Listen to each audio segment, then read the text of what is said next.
नमस्कार दोस्तों, मेरा नाम है सुरेंद्र और आप देख रहे हैं ट्रेड डेली शीट। दोस्तों, आज मैं आपको बताऊंगा कि किस तरीके से आप जो ये एक्सेल सीट है इसे सेटअप कर सकते हैं पहली बार। तो सबसे पहले तो चलिए बात करते हैं कि ये जो सीट है इसके लिए क्या रिक्वायरमेंट है। तो देखिए, आपका जो पीसी या लैपटॉप है वो एटलीस्ट 4 कोर का होना चाहिए, यानी जो प्रोसेसर है सीपीयू या पीसी या लैपटॉप का, उसमें जो कोर्स होती हैं आपको पता होगा, देखिएगा 4 कोर होनी चाहिए। मतलब बहुत पुराना अगर पीसी है या बहुत पुराना लैपटॉप है तो उसमें चलने में दिक्कत आएगी। ठीक है, विंडोज़ 10 होना चाहिए या विंडोज़ 11 होना चाहिए। विंडोज़ 7 या 8 में ये सीट नहीं चलेगी। और रैम आपके पीसी में कम से कम 8 GB रैम होनी चाहिए या उससे ज़्यादा, कम से कम 8 GB होनी चाहिए। और एक चीज़ और है कि माइक्रोसॉफ्ट ऑफिस का जो वर्जन है ये 2019 या उससे ऊपर का वर्जन होना चाहिए। मतलब 2013 या 16 या उससे पहले का 2010, इन सब वर्जन्स पे नहीं चलेगी। 2019 होना चाहिए या उससे ऊपर का कोई भी, जैसे 2021 है, ऑफिस 365 है, ऑफिस LTSC है, उसमें चल जाएगी। तो ये तो हो गई पीसी सिस्टम की रिक्वायरमेंट। ठीक है, अब हम जब सबसे पहली बार हमें सीट मिलेगी तो हम सीट कहीं पर सेव कर लेंगे। आपको व्हाट्सएप या ईमेल के थ्रू मिलती है। आप जैसे ये है, इसको सेव कर लीजिए।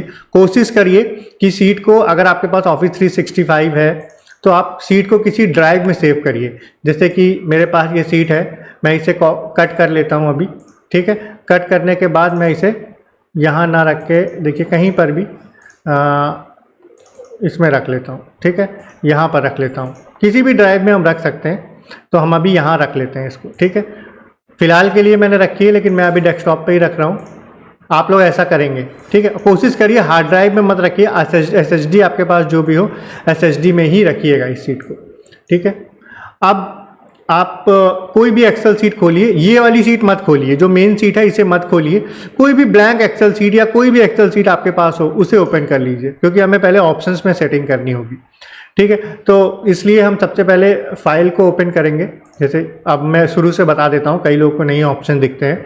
कोई भी ब्लैंक एक्सेल सीट खोल लीजिए, वो वाली सीट को मत ओपन करिए पहली बार जब आप कर रहे हैं। तो फाइल, यहाँ पर देखिए फाइल लिखा हुआ है छोटा सा, फाइल पे क्लिक करेंगे। यहाँ नीचे आएंगे तो आपको ऑप्शंस दिख जाएंगे। ये देखिए ऑप्शन लिखा हुआ है, इस ऑप्शन पर क्लिक करेंगे हम लोग। ये देखिए बहुत सारे ऑप्शंस आ गए हैं। ऑप्शन में आप नीचे की तरफ जाएंगे थोड़ा सा तो आपको दिखेगा ट्रस्ट सेंटर सेटिंग। ये देख पा रहे हैं आप, ट्रस्ट सेंटर, इस पर हम क्लिक कर देंगे। ट्रस्ट सेंटर सेटिंग, ये देखिए इधर साइड पर आएंगे, राइट साइड पे तो ट्रस्ट सेंटर सेटिंग लिख कर आएगा, इस पर क्लिक कर देंगे। अब वहाँ पर सेटिंग आ जाएगी। सबसे पहले हम शुरू करेंगे एक्टिव एस से। यहाँ पर देखिए कई सारे दिख रहे हैं, कुछ ऑप्शन अलग हो सकते हैं। मतलब ऑप्शन वैसे सही सारे यही होते हैं, अंदर के कुछ ऑप्शन अलग हो सकते हैं। तो जो भी ऑप्शन आपको दिखे, जो मेरी सीट में दिख रहा है, वो तो आप इनेबल कर दीजिएगा। सबसे पहले एक्टिव एक्स में आएंगे, यहाँ पर देख पा रहे हैं, इस पर क्लिक करेंगे। इनेबल, इसमें क्योंकि ऑलरेडी पहले है, डिसेबल होगा, इसे आप इनेबल कर दीजिए, यहाँ टिक कर दीजिए। ठीक है, पहले ऐसे होगा डिसेबल का, अब आप इसे इनेबल कर दीजिए। उसके बाद मैक्रोज में जाके ये भी डिसेबल पर होगा, इसे भी आपको इनेबल करना है। यहाँ से प्रोटेक्टेड व्यू में यहाँ पर जो टिक है इसे हटा दीजिए, यहाँ टिक होगा, इसे हटा दीजिए। मैसेज बार में कुछ मत करिए। एक्सटर्नल कंटेंट में आएंगे, देखिए नीचे एक्सटर्नल कंटेंट है, ये जरूरी है। Enable all data connections, not recommended लिखा है लेकिन इसे ही करेंगे। Enable automatic update for Windows link, ये भी ऑटोमेटिक करेंगे। यहाँ पर देखिए 2 टिक बने हैं। Enable dynamic data exchange server loop, इसे भी टिक करेंगे। और enable dynamic data exchange server launch, इसे भी टिक करेंगे। कुछ एक्सेल के वर्जन में थोड़ा सा ये अलग दिखता है। ये भी जो ये नीचे वाले 2 कॉलम जो आप देख रहे हैं टिक करने वाले, ये भी ऐसे ही बने होते हैं। तो आप ध्यान से पढ़ लीजिएगा ये जो मैं बता रहा हूँ। और जो भी ये दिख रहे हैं इनेबल करना है, मतलब जितना भी एक्सटर्नल कंटेंट में इनेबल सब, डिसेबल सब हटाना है। फाइल ब्लॉक में कुछ नहीं करना है, प्राइवेसी में कुछ नहीं करना है। तो बस इतना करना है। एक बार फिर से बता देता हूँ। एक्टिव एक्स में आइए, यहाँ इनेबल कर दीजिए। मैक्रोज में आके इनेबल कर दीजिए। प्रोटेक्टेड व्यू में कुछ नहीं करना है। मैसेज बार में हाँ, ये टिक हटाने हैं यहाँ से, ये वैसे बहुत ज़रूरी नहीं है लेकिन इसे आप कर लीजिएगा। एक्सटर्नल मैसेज बार में कुछ नहीं करना है। एक्सटर्नल कंटेंट में आके enable data connection, enable automatic update, enable dynamic data exchange server lookup, enable dynamic data exchange server, ये सारा कुछ करने के बाद आप ओके कर दीजिए। और फिर आप इसे ओके कर दीजिए। और आप वो जो एक्सेल थी उसे बंद कर दीजिए। जो ब्लैंक एक्सेल आपने खोली है या कोई भी एक्सेल खोली, इसे बंद कर दीजिए। ठीक है, अब आप मेन सीट जो आपने ड्राइव में कॉपी करी है, ठीक है, उसे आप खोल लीजिए। अगर ड्राइव नहीं है आपके पीसी में, कई पीसी में ड्राइव नहीं होती है, तो वीडियोस का फोल्डर खोलिए। ये देखिए यहाँ साइड में वीडियोस का फोल्डर आएगा। जब आप कुछ भी खोलेंगे, जैसे दिस पीसी खोलेंगे तो साइड में वीडियो का फोल्डर आएगा, आप इसे यहाँ पर रख लीजिए। ठीक है, तो मैं भी ये फाइल अभी कट करके देखिए यहीं पर रख ले रहा हूँ सबसे पहली बार।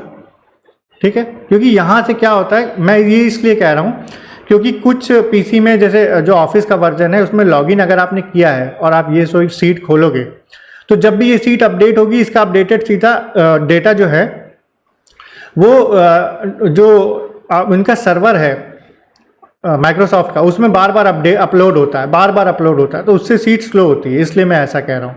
तो या तो किसी ड्राइव में रखिए, ड्राइव नहीं है तो वीडियो का फोल्डर यहाँ पर होता है, इसमें रखिए, यहाँ से डेटा अपलोड नहीं होता बार।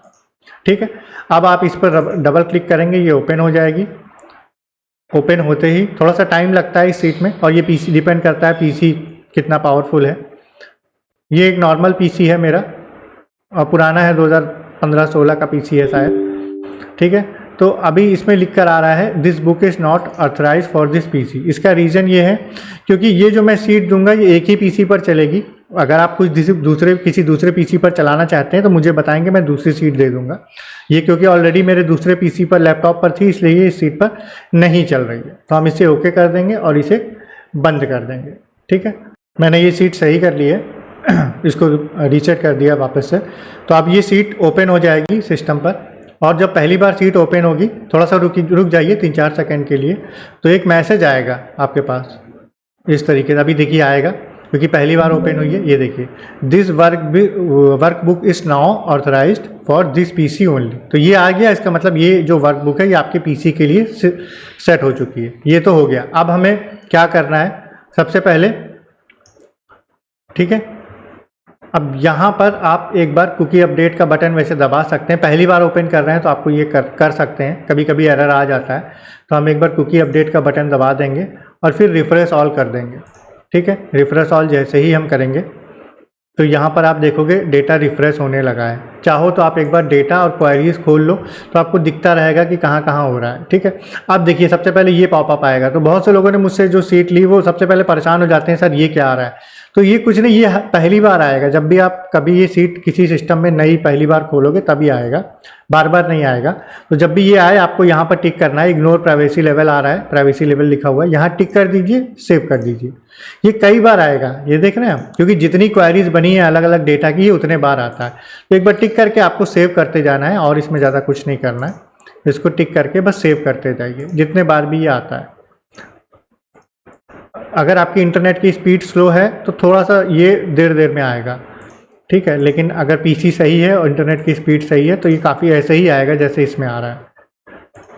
आप देखिए इसको बस सेव करते जाना है। पहली बार ये आएगा तो थोड़ा सा हमें पेशेंस रखना है और इसको हम सेव करते जाएंगे जितने बार भी आएगा। ठीक है, हम ये कर देंगे। ठीक है, एक कोई भी एरर एक आध आ सकता है पहली बार में, कोई बात नहीं, हम यहाँ पर इसको कर देंगे। ठीक है, उसके बाद ठीक है, एक बार हम रिफ्रेश ऑल पे फिर से देखिए, यहाँ पर कुछ डेटा बचा हुआ है जो नहीं आ पाया है पहली बार में, क्योंकि पहली बार है। तो एक बार रिफ्रेश ऑल और कर देंगे हम। ठीक है, जैसे ही हम रिफ्रेश ऑल करेंगे तो बाकी डेटा भी आने लगेगा। आप देखोगे सारी जगह से डेटा आ जाएगा। ये जो नहीं दिख रहा नहीं आया, ये आ गया है। कुछ एक आध रोज़ बच जाती हैं तो उसकी वजह से ऐसा होता है, अदरवाइज डेटा आ गया है। ठीक है, क्योंकि डेटा नहीं आएगा तो एरर आएगा। तो हमारे पास ये देखिए कैंडल डेटा भी आ रहा है, सारा डेटा आ रहा है इसमें, क्योंकि कैंडल डेटा में ही एरर आता है। तो इसके लिए हम थोड़ा सा बस रुक जाएंगे, 3 मिनट में अपडेट होता है वो। उसके लिए भी मैं यहाँ पर बटन बना दूंगा। तो ये सीट आप देख रहे हैं, जब अगर मान लीजिए कभी एरर आ जाए, जैसे अभी पहली बार एक एरर आ गया था, कभी कभी होता है पहली बार में, तो अगर उस केस में एरर आता है तो बस एक बार आप ये कैंडल डी रिफ्रेश देख रहे हैं। और ये जो सीट है ये डैशबोर्ड है, ये देख रहे हैं आप डैशबोर्ड। तो आप कैंडल डेटा रिफ्रेश पे एक बार क्लिक कर दीजिए और क्लिक करने के बाद एक बार फिर से रिफ्रेश ऑल कर लीजिए, तो आपके डेटा में कोई एरर नहीं आएगा और ये पूरा डेटा अपलोड हो जाएगा। ठीक है, तो देखिए अभी अपलोड हो रहा है डेटा। मैंने तीसरी बार रिफ्रेश किया है चेक करने के लिए, वरना आपको ये करने की ज़रूरत नहीं है। ये सीट ऑटोमेटिक है, अपने आप रिफ्रेश होगी। अगर आप सीट ओपन कर देंगे, कुछ नहीं भी करेंगे, तो 2-3 मिनट के अंदर ये अपडेट चालू हो जाएगी।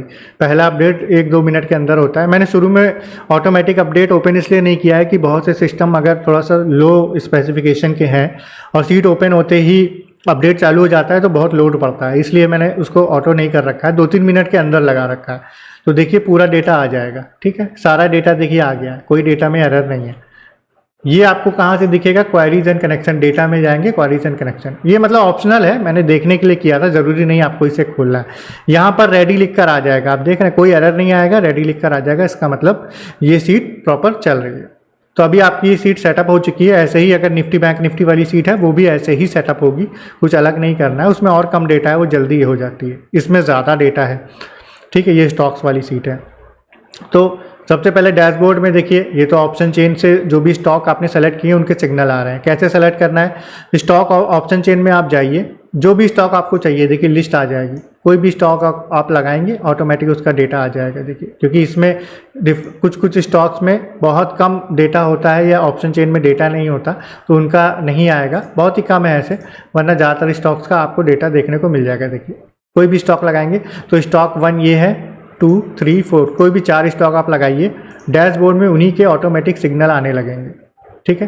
तो अभी तो क्योंकि मार्केट क्लोज हो चुका, काफ़ी देर हो गई है, अदरवाइज आपको यहाँ पर लाइव मार्केट में सिग्नल देखने को मिलेंगे, और ये पूरी तरीके से ऑप्शन चेन पर बेस्ड रहेगा, मतलब ऑप्शन चेन के अकॉर्डिंग इसमें क्या हो रहा है, कॉल में short buildup, long buildup, PCR trend क्या है, ओआई क्या है, वो सारा कुछ इसमें पता चलता है, ठीक। तो इसमें आपने देखा कि ऑप्शन चेन की जो सीट्स हैं वो तो आपको दिख ही रही हैं, साथ ही साथ इसमें बहुत सारी सीट हैं, जैसे एनालिसिस की पूरा लाइव डेटा आएगा, साथ में इंडिकेटर जो भी मतलब 21 डेज़ के डेटा पर बेस्ड है, लाइव डेटा पर, आज के डेटा पर जो बेस्ड है, सारा कुछ इसमें आपको देखने को मिलेगा। कुछ भी आप देख सकते हो, वी वैप कहाँ पर है, किस स्टॉक का उसमें ब्रेकआउट हुआ है कि नहीं, कंसोलिडेशन ब्रेकआउट हुआ है कि नहीं, 15 मिनट का ब्रेकआउट है कि नहीं, कैंडल पैटर्न कौन सा है, एटीआर क्या है, आरएसआई, स्टॉकास्टिक, मतलब जो भी इंपॉर्टेंट मुझे लगा था और जिनसे रिजल्ट एक्चुअल में आ सकता है वो सारा मैंने उसमें ऐड कर दिया है।